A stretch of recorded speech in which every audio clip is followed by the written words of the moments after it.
श्रीमद्भगवत गीता यथारूप अध्याय 17 श्रद्धा के विभाग श्लोक 17.23 ओम तत्सदि निर्देशो ब्राह्मणा स्त्री विदा स्मृता ब्राह्मणा स्तेन वेदाश्च यज्ञाश्च विहिता पुरा।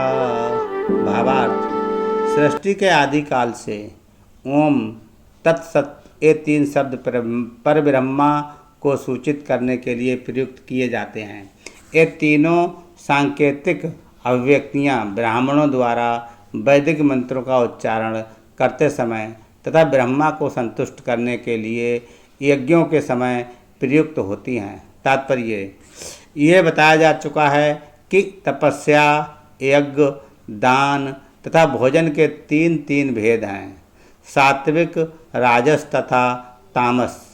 लेकिन चाहे ये उत्तम हो, मध्यम हो या निम्न हो, ये सभी बद्ध तथा भौतिक गुणों से कलुषित हैं। किंतु जब ये ब्रह्मा ओम तत्सद को लक्ष्य करके किए जाते हैं तो आध्यात्मिक उन्नति के साधन बन जाते हैं। शास्त्रों में ऐसे लक्ष्य का संकेत हुआ है। ओम तत्सत ये तीनों शब्द विशेष रूप से परम सत्य भगवान के सूचक हैं। वैदिक मंत्रों में ओम शब्द सदैव रहता है। जो व्यक्ति शास्त्रों के विधानों के अनुसार कर्म नहीं करता उसे परब्रह्मा की प्राप्ति नहीं होती।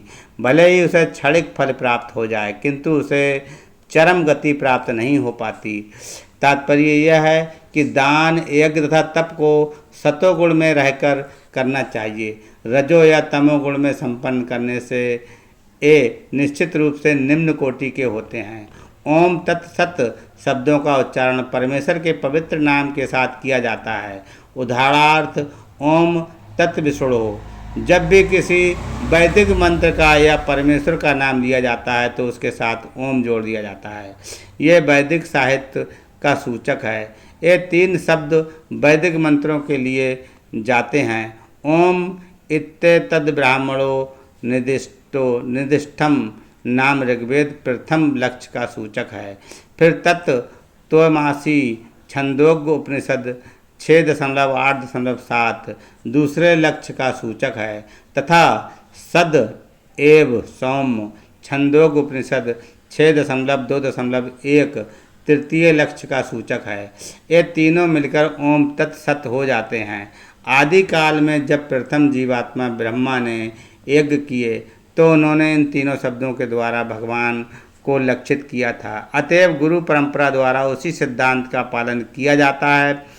अतः इस मंत्र का अत्यधिक महत्व है। अतएव भगवत गीता के अनुसार कोई भी कार्य ओम तत्सत के लिए अर्थात भगवान के लिए किया जाता चाहिए। जब कोई इन तीनों शब्दों के द्वारा तप, दान तथा यज्ञ संपन्न करता है तो वह कृष्ण भावना अमृत में कार्य करता है। कृष्ण भावना अमृत दिव्य कार्यों का वैज्ञानिक कार्यान्वयन है जिससे मनुष्य भगवत धाम वापस जा सके। ऐसी दिव्य विधि से कर्म करने में शक्ति का क्षय नहीं होता। हरे कृष्णा।